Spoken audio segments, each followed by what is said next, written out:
jika kalau ke notaris itu untuk konsultasi ya, jadi konsultasi ke notaris.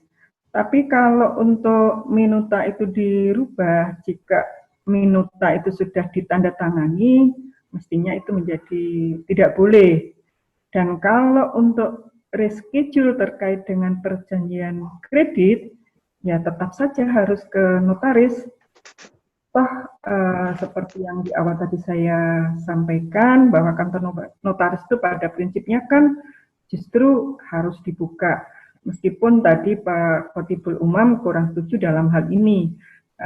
Ini kan saya hanya menyampaikan bicara tentang peraturan. Dan peraturan itu juga tidak asal saja, karena tetap ada protap yang harus diikuti untuk kesehatannya, untuk menghindar atau tidak sampai terkena COVID-19-nya.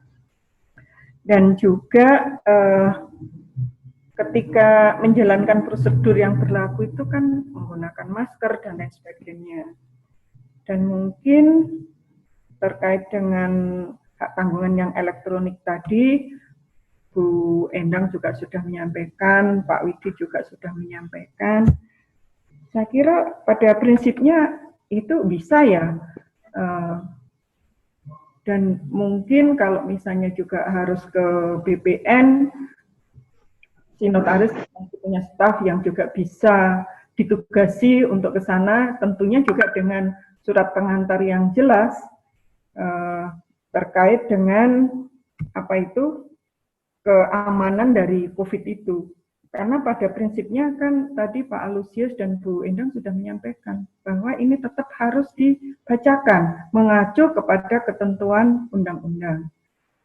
Artinya ketika pandemi COVID memang kita semua juga nggak tahu kapan berakhirnya, tetapi selama ini masih belum dirubah undang-undangnya dan juga untuk keamanan tadi, untuk keabsahan, karena perjanjian dibuat dengan notaris ini berlaku secara otentik, maka hal inilah yang menurut saya harus diperhatikan. Dan pesan tadi dari Bu Endang dari pengalamannya, karena memang di sini banyak notaris muda, jadi berharap bahwa hati-hatilah ketika menjalankan tugas dan kewenangannya.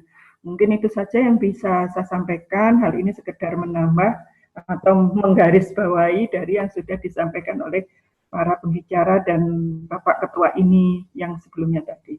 Terima kasih Mas Riko, saya kembalikan lagi. Terima kasih Prof. Nah, ini dalam kolom komentar juga silakan Bapak Hendro Budiantoro jika ingin menyampaikan.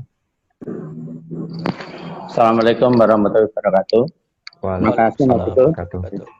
Ini mengenai perjanjian kredit yang dibuat secara online yang tidak harus datang bersamaan. Kalau menurut kami sebagai notaris harus tunduk pada Undang-Undang Jabatan Notaris, terutama pasal 16 ayat 1 huruf M, yaitu harus dalam satu majelis ada notaris, ada 2 orang saksi, ada kreditur dan debitur. Namun untuk mengatasi dampak COVID-19 ini, setahu saya pernah ikut seminar, itu pendapat Pak Dr. Habib Haji, itu solusinya bisa tidak harus menghadap bersamaan. Tidak harus menghadap secara bersamaan. Misalnya menghadap si A, karena terkena PSBB, orangnya kan harus 5, tidak boleh melebihi 5. Oleh karena itu, si A dulu datang jam berapa, nanti terus si B datang jam berapa. Jadi tidak harus bersamaan, bisa untuk mengantisipasi pandemi corona ini untuk menjaga jarak. Saya kira itu aja, yang penting kita tetap tunduk pada Undang-Undang Jabatan Notaris pasal 16 ayat 6, tapi kalau dengan menghadap tidak berjalan, saya kira setahu saya kemarin ikut seminar pendapat Dr. Habib Haji seperti itu. Mungkin kalau saya salah, saya sudah mohon maaf. Saya kira itu aja. Wassalamualaikum warahmatullahi wabarakatuh. Terima kasih Mas Riko. Waalaikumsalam warahmatullahi wabarakatuh. Baik, kita berlanjut ke pertanyaan selanjutnya. Bapak Ibu, apabila ada pertanyaan terlebih dahulu untuk bahan diskusi, silakan. Ada Ibu Artika, silakan Ibu. Ya, Assalamualaikum. Halo. Waalaikumsalam warahmatullahi wabarakatuh. Ya, Assalamualaikum warahmatullahi wabarakatuh. Saya Artika, praktisi bank sekaligus mahasiswa notariat, Mas Riko. Yang ingin saya tanyakan adalah bagaimana kekuatan hukum akta notario dalam hal ini AJB ya, akta jual beli, dan sejauh mana tanggung jawab dari PPAT, khususnya PPAT sementara, apabila ternyata peralihan hak dalam SHM yang berdasar AJB itu dinyatakan batal oleh pengadilan dan perjanjian pengikatan hak tanggungan yang dibuat sebelum adanya putusan tersebut juga dinyatakan tidak sah. Boleh masukannya? Mungkin pertanyaan ini untuk Prof. Rahayu atau Bu Endang. Baik, terima kasih Ibu Artika. Ini karena kita keterbatasan waktu, maka ini adalah pertanyaan terakhir Bapak Ibu, tapi nanti jika para narasumber berkenan untuk memberikan nomor untuk dihubungi, maka akan kami berikan nomor untuk selanjutnya dapat dihubungi oleh masing-masing peserta. Mengingat sudah pukul 16.30, tentunya Bapak Ibu sekalian pasti akan mengadakan berbuka bersama dengan keluarga masing-masing. Begitu, silakan Prof maupun Ibu Dr. Endang terkait pertanyaan tersebut, Prof. Terima kasih. Mas Riko, mohon izin dulu. Sepertinya tadi lebih ke praktek, maka saya serahkan kepada Bu Endang biar nanti lebih tepat. Nggih, Bu Endang. Mas Riko boleh diulangi? Prof. Tell me ini tadi. Oh, iya. Gimana? Mbak Artika, sayang, bisa diulang Mbak Artika? Barangkali saya bisa. Iya, Ibu. Gini Bu, bagaimana kekuatan hukum akta notarial dalam hal ini AJB nggih Bu, dan sejauh mana tanggung jawab PPAT, ini terkait PPAT sementara, camat gitu, apabila ternyata peralihan hak dalam SHM yang didasarkan atas AJB itu dinyatakan batal oleh pengadilan dan mengakibatkan perjanjian pengikatan hak tanggungan yang dibuat sebelum adanya putusan tersebut juga dinyatakan tidak sah gitu Bu sama pengadilan. Boleh insight-nya Bu? Bingung dengan pertanyaannya Mbaknya. Tadi ngomong perjanjian AJB notarial, terus ada catatan gitu ya. Nah, dari pertanyaan itu saja saya bingung Mbak.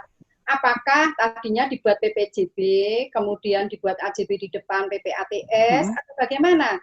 Atau jadi gini Bu, dulunya itu ada peralihan hak SHM gitu, dasarnya itu akta jual beli, langsung akta jual beli.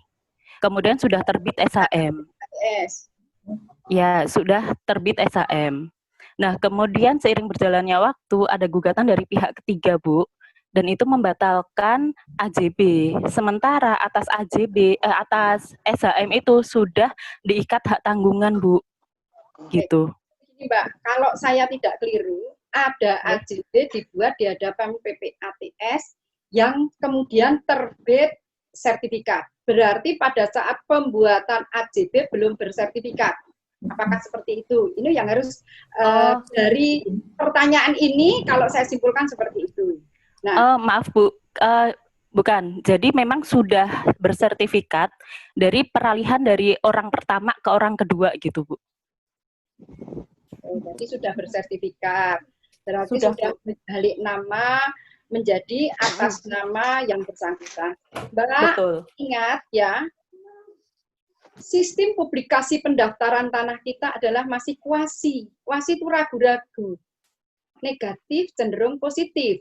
Yang dapat kita buktikan di pasal 19 ayat 1 huruf C, bahwa sertifikat hanya tanda bukti yang kuat, bukan mutlak. Kalau kuat, jika sewaktu-waktu ada yang menggugat, siapa yang mendalilkan dan bisa membuktikan, maka sepanjang itu dapat dibuktikan dan dibenarkan, kemudian hakim memutuskan seperti itu, ya wassalam. Yang kedua, di dalam pasal 32 ayat 2 PP 2497 disebutkan, jika telah terbit sertifikat atas nama orang atau badan, telah terbit sertifikat atas nama orang atau badan, dikuasai secara nyata, jadi ada penguasaan dengan etikat baik. Nah, tidak ada gugatan selama 5 tahun, baik oleh dibatalkan sendiri oleh BPN maupun orang, maka kepemilikannya itu dianggap sah. Jadi dua-duanya itu menjadi satu karena sistem publikasi pendaftaran tanah di kita. Nah, sekarang harus kita buktikan apakah si pemilik yang terakhir yang sudah tersebut di dalam sertifikat yang kemudian diajukan sebagai jaminan kredit di salah satu bank, kebetulan pada saat mengajukan kredit di salah satu bank dan menjadi agunan bank, belum ada gugatan. Ya kan? Belum ada gugatan. Dan ini pernah kejadian di Kota Malang, turut tergugatnya hampir 200 PPAT notaris. Nah, sejarahnya kebetulan itu menjadi disertasi saya. Nah, jadi bisa saja hal itu terjadi. Maka akan dibuktikan. Nah, tetapi ada sebuah putusan Mahkamah Agung yang menyatakan bahwa pembeli yang beretikat baik akan dilindungi secara undang-undang. Lah caranya ya ditunjukkan. Nah, ini susahnya seperti ini karena kita sistemnya kuasi. Lain kalau kita di Jerman yang sudah pasti kalau ada kerugian maka negara bertanggung jawab. Bangkrut negara Indonesia akan ganti sertifikatnya. Inilah risiko. Maka dari itu, setiap pelaksanaan pembuatan akta jual beli harus sesuai dengan ketentuan PP 2497. Ketentuan sebelum pembuatan akta, cek, tadi Bu Profesor sudah menyampaikan 1320-nya terpenuhi. Ya. Terus pengecekan sertifikat salah satunya. Setelah itu pembacaan di hadapan 2 orang saksi. Setelah itu dibuat dalam rangkap 2, 1 untuk kita, 1 untuk BPN, dan yang terakhir, selambat-lambatnya 7 hari kerja sejak ditandatangani akta PPAT wajib menyampaikan. Nah, dengan tetap mengindahkan ketentuan pasal 39, itulah etikat baik yang ada. Itu menurut saya.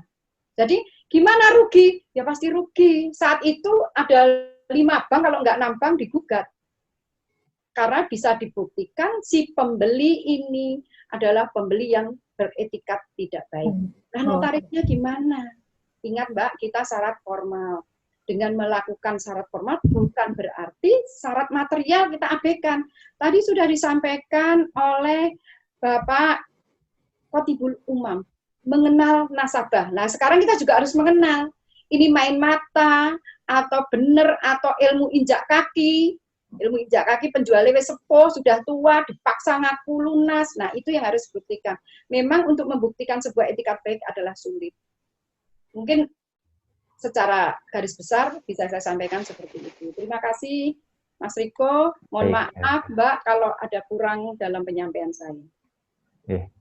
Baik, itu mungkin itu saja Bapak Ibu sekalian, karena memang kita pastinya tentu ingin membahas banyak sekali, namun tentu sangat dibatasi oleh waktu, ruang, dan sebagainya. Namun kita harapkan semoga keterlibatan Bapak Ibu sekalian ini, terutama para narasumber, tentunya memberikan amal jariah, terutama di antara kita ini sedang menunaikan bulan puasa ini, ibadah puasa di bulan Ramadan. Itu saja mungkin. Nantinya jika ada pertanyaan, silakan Bapak Ibu nanti bisa kami hubungkan melalui para narasumber. Terima kasih atas perkenannya telah mengikuti kegiatan pada sore hari ini, lalu akan kami alihkan kepada pembawa acara untuk menutup kegiatan pada sore hari ini. Terima kasih. Baik, terima kasih kepada rekan Riko. Terima kasih juga kepada para narasumber atas ilmunya yang sangat bermanfaat pada hari ini, dan juga tentunya terima kasih kepada para peserta yang telah berpartisipasi dan meluangkan waktunya pada hari ini.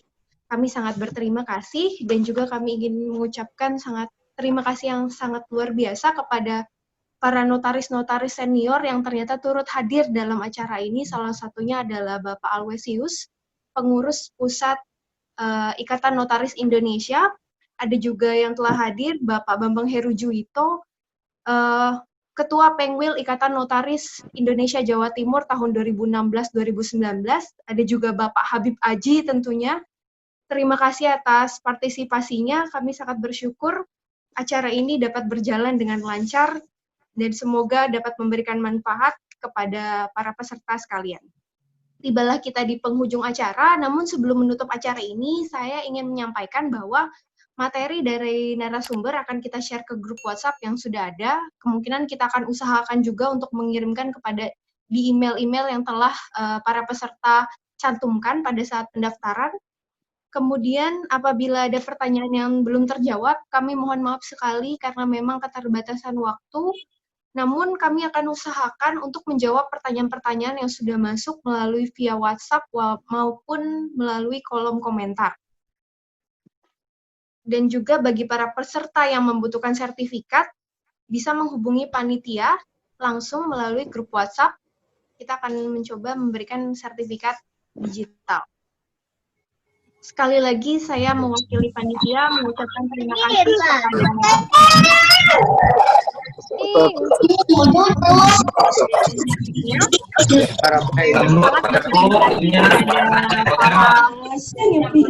bekerja sama dengan kami. Itu ada sarana informatika, Growth TV, dan juga Pewarta News. Terima kasih atas waktunya. Maka sekian dari kami. Saya rasa kami sangat berterima kasih. Dan juga mohon maaf apabila banyak kekurangan dan salah kata, karena tentunya kekurangan hanya milik kita manusia dan kesempurnaan hanya milik Tuhan Yang Maha Esa, Allah Subhanahu wa Ta'ala. Terima kasih. Dan tentunya nantikan seminar-seminar kami selanjutnya. Kita akan bertemu kembali. Ini ada Bapak Dr. Habib Aji. Ingin menyampaikan sedikit juga penyampaian, silakan Bapak. Sebelum kami menutup, monggo Bapak Habib Aji, kami persilahkan untuk menutup. Silakan Bapak.